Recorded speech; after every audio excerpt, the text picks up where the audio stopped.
It was a Monday morning like any other at Blue Ridge Bank in downtown Atlanta. The air buzzed with the usual hum of activity. Customers chatting, phones ringing, tellers working feverishly behind counters. But inside there was an electricity in the air that only a few could sense. Susan Marley, the bank's newly appointed branch manager, was on edge. She had only been with Blue Ridge for 2 weeks, but this job, this position, was her ticket to proving herself. Today she was determined to shine. Her mind raced with thoughts of what the day might bring. An important client, perhaps? Big deposit? As she walked to her desk, the door to the bank swung open, drawing Susan's attention. A middle-aged black man walked in, dressed in a simple shirt and jeans, his gait relaxed but assured. He wasn't flashy. He didn't look like someone who would stand out. But there was something about him, an aura of quiet confidence. "Good morning," the man greeted Susan, his voice calm, almost measured. "I'd like to deposit a large sum of money into my account." Susan, already scanning the room for potential trouble, quickly sized him up. Her eyes narrowed. A simple man in a simple outfit? And he wanted to deposit a large sum? Something didn't sit right.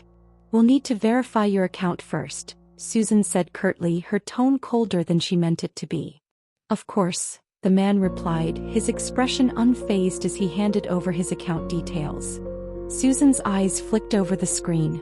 She froze. A lump rose in her throat. The digits in front of her didn't make sense.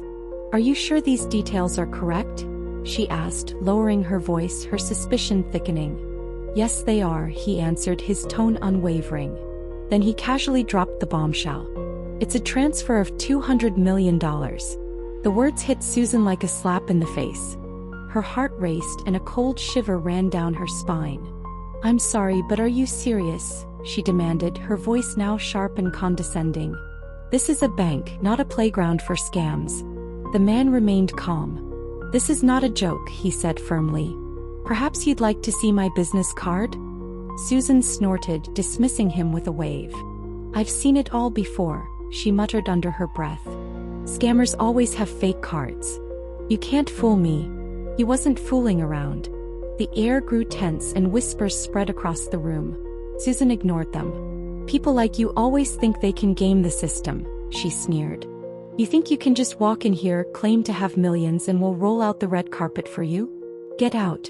The room fell silent. Everyone was watching. That's when he walked in. A tall man, sharply dressed in an expensive suit, had entered the bank without a sound. Mr. Taylor, the bank CEO, had been standing in the background, listening to everything. His presence cut through the tension like a knife. "What's going on here?" Mr. Taylor's voice rang out, commanding attention. Susan turned, her cheeks flushing a deep crimson. "Mr. Taylor, this man is claiming to have $200 million to deposit. I was about to call security." Mr. Taylor's eyebrows shot up. He looked at Susan, then at the man before him, his expression shifting from confusion to recognition.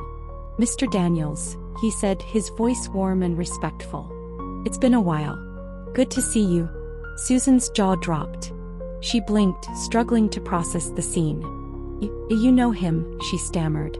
Mr. Taylor nodded, his eyes still fixed on Mr. Daniels. "Of course I do," he said, turning back to the crowd. "Ladies and gentlemen, meet Mr. James Daniels, owner of Daniels Innovations, the bank's largest investor." Susan's face turned pale. Her stomach twisted. She opened her mouth, but no words came out. "Let me make one thing clear," Mr. Taylor continued, his voice stern. "Mr. Daniels isn't just a client. His investments are the reason this bank survived the last financial crisis. Without him, we wouldn't be standing here today." Susan stood there, stunned and humiliated. She felt the weight of the room's gaze on her. Mr. Daniels gave a small smile, his expression calm.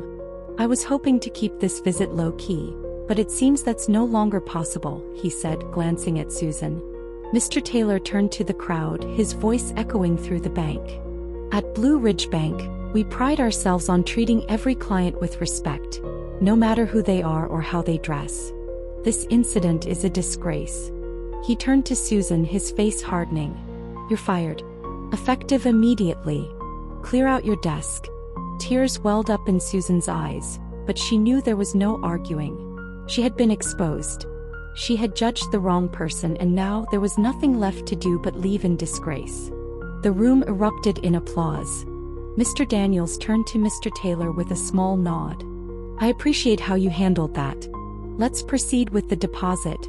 As Mr. Daniels was escorted to a private office, the remaining customers couldn't stop talking about what had just transpired. Some were still in shock, others whispered among themselves. One thing was clear: never judge a book by its cover.